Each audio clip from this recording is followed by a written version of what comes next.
안녕하십니까. 2024년 1월 28일 최경호 이펙트 시작하겠습니다. 어제 이준석 개혁신당 대표가 강서구 일대를 순회했죠. 라보라는 이제 단종된 소형 트럭이죠. 그걸 타고 골목을 돌면서 시민들을 만나서 인사를 하고, 그 다음에 개혁신당의 주요 정강 정책을 홍보했다. 물론 이거는 지난 10월에 국민의힘이 강서구청장 보궐선거에서 참패한 걸 의식한 거라고 보입니다. 자, 그리고 오늘에는 또 제3지대 이 신당들, 개혁신당을 포함해서 함께 기득권 정치 타파 이런 거를 놓고서 이제 공개 토론회를 하는데 아마 거기 참석할 모양이고, 자, 이걸 봐가면서 뭘 느낄 수 있습니까? 지금 총선이 아주 가까이 왔는데 이준석 전 대표는 지역구 출마를 안 하나? 굉장히 지역구 출마자 또는 출마 예비 후보라는 관점에서 본다면 아주 한가하다, 이런 인상을 많이 받게 된다. 그래서 제가 관심을 갖는 이유는 이 개혁신당 대표라는 사람이 과연 총선 지역구에 출마할 것이냐, 이런 부분을 관심을 갖는 겁니다. 자, 이와 관련한 기사들을 제가 최근에 쭉 한번 찾아봤습니다. 그랬더니 가장 최근 게 엊그제 천하람 개혁신당 최고위원, 이준석 대표의 가장 가까운 측근이다, 이렇게 얘기할 수가 있는 사람인데, 26일 날 이제 대구를 방문해서 이준석 출마 문제와 관련해서 이렇게 얘기했습니다. 대구 전 지역구에 공천 후보가 준비가 돼 있다. 그러면서 이제 자기가 대구에 직접 출마할 수도 있다는 식으로 얘기를 했습니다. 이 사람은 얼마 전까지 국민의힘의 전남 순천지구당 위원장이었죠. 순천 당협위원장이죠.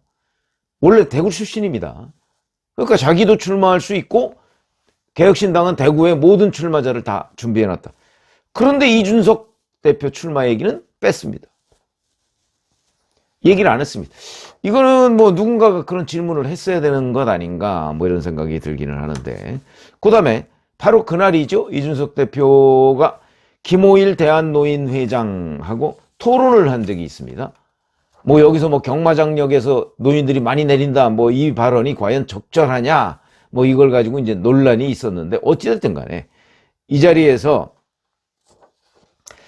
이석현 전 국회 부의장, 그러니까 이낙연 신당에 참여한 사람이죠. 이 사람이 안철수 대표와 이준석 대표가 붙어야 되는 것 아니냐, 이런 얘기를 한 데 대한 질문을 받고 이렇게 답변을 했습니다. 이낙연 총리는 창당의 명분이 이재명 대표의 일방주의 때문이라고 계속 얘기하고 계신 게 맞고요. 그렇기 때문에 이재명 대표와 붙는 것이 의미가 있을 수 있고요. 저는 안철수 의원 때문에 창당한 게 아니에요. 그러면서 윤석열 대통령의 문제점을 지적하고 있기 때문에 윤석열 대통령이 나오시는 지역구가 있다면 붙어볼 수 있겠죠. 이게 무슨 말장난이죠. 아니, 윤석열 대통령은 현직 대통령인데, 그러면 이걸 보면 불가능한 일을 가정을 해서 그러면 자기가 나간다, 그 얘기는 안 나간다는 얘기하고 비슷하게 들립니다. 제가 보기엔. 그래서 이준석 대표의 머릿속에는 자기는 지역구는 안 나간다, 이 생각이 있는 것 아닌가. 그러니까 윤석열 대통령이 나오면 내가 그 지역에 나가겠다. 왜냐면 가정 자체가 불능 조건이라고 하거든요, 이거. 이루어지지 않을 가정을 전제로 해서 자기의 행동을 표시한다면 결국은 자기가 그 행동을 안 하겠다는 뜻이다. 그 잠재의식이 머릿속에 있는 것 아니냐, 이렇게 판단이 되고, 그 다음에 얼마 전까지 국민의힘 소속이었던 김용남 전 의원, 지금 개혁신당 정책위 의장이라고 합니다. 아시다시피 정책위 의장이면 굉장히 중요한 당직자 중에 한 명이죠. 이 사람은 지난 22일에 방송에 나와서 이준석 전 대표의 거취와 관련해서 이렇게 얘기했습니다. 귀중한 인적 자원이기 때문에 대구에서 또 이낙연 전 대표께서 광주에 출마하신다고 그러면 영호남의 지역적 역할을 담당하는 이런 것도 가능하다. 아무래도 대표가 서울에 출마해야 되는 게 아니냐는 의견이 당내에서 매우 강하다, 이렇게 얘기를 했습니다. 그럼 아직도 정리가 안 됐다. 뭐 이런 얘기가 되는 거죠. 그리고 며칠 더 전에 이준석 대표 본인이 SBS에 나와서 이렇게 얘기했습니다. 비례대표 출마는 검토하고 있지 않다.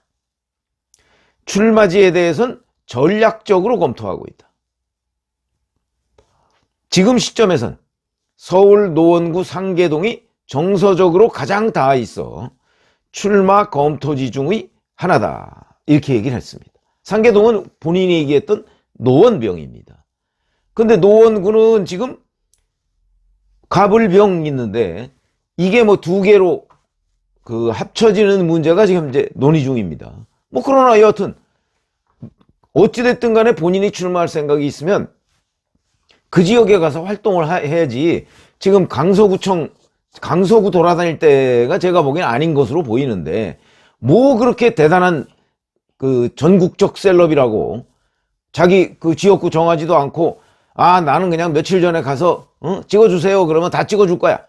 노원병에서 3번 떨어졌습니다. 그렇죠? 그러니까 지금의 행동이 도저히 이해가 되지 않는다. 자, 그러면 이준석 전 대표는 과연 지역구를 나올 것인가? 그래서 제가 지역구를 포기한 것 아니냐? 이렇게 지금 제목을 단 겁니다. 자, 오늘이 1월 28일이라고 제가 말씀드렸죠? 총선까지는 73일 남았습니다. 뭐 많이 남았다고 할 수도 있고 그렇지 않을 수도 있죠. 그런데 총선 후보자 등록, 총선에 나가려면 후보자 등록을 해야 될 거 아니겠습니까? 그게 3월 21일입니다. 그런데 그때는 53일 남았습니다. 그러니까 후보자 등록할 때까지 53일밖에 안 남았습니다. 한 달 보름 정도 남은 겁니다. 한 달 보름. 한 달 보름 좀 더 남았죠. 자, 그 정도 남았는데도 본인이 지역구에 출마할지 비례대표로 출마할지 전혀 오리무중이다.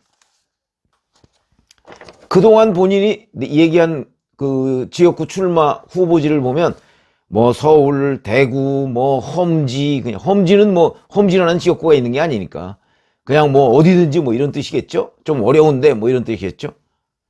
그런데 이준석 대표 주변에서는 자, 2011년에 이제 박근혜 비대위, 2012년이군요.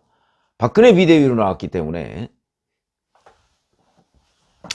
박근혜 비대위로 이제 처음 뭐 박근혜 퀴즈 이래가지고 들어왔기 때문에 그로부터 12, 13년 정도 이제 정치를 한 것으로 보이는데 배지 한 번도 못 달았습니다. 이번에도 배지를 못 달면 그대로 정치 낭인이 될 것이다. 이런 지적을 많이 받았거든요. 그래서 본인은 이번에 어떻게든 배지를 달려고 하는 것으로 보입니다. 근데 지금의 움직임을 보면 이거는 어떻게든 배지를 달려는 사람의 행동이 아닙니다. 그러면 어떻게 봐야 될 것인가?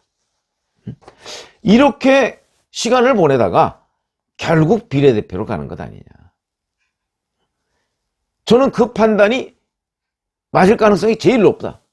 그러니까 제가 지역구 포기를 얘기를 하는 겁니다.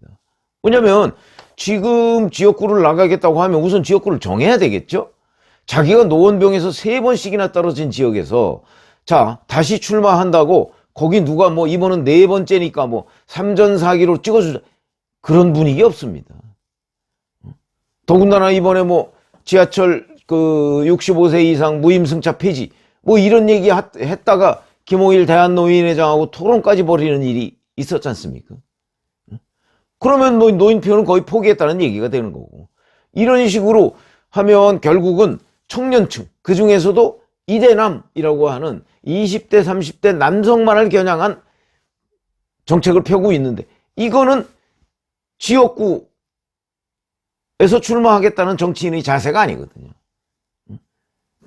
왜냐하면 어느 지역구가 20, 30대 남성만 사는 지역구가 어디 있겠습니까? 그런 점에서 본다면 이런 여러 가지의 선거 캠페인 자체가 제가 보건대는 결국은 일종의 계급정당.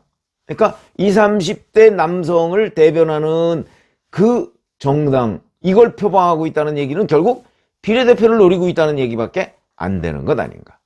이런 판단이 들고, 그 다음에 후보 등록까지 53일밖에 남지 않았는데, 2달도 채 남지 않았는데, 지금 벌이고 있는 여러 가지의 상황들을 보면 도저히 지역구에 출마하려는 사람으로 보이지 않는다.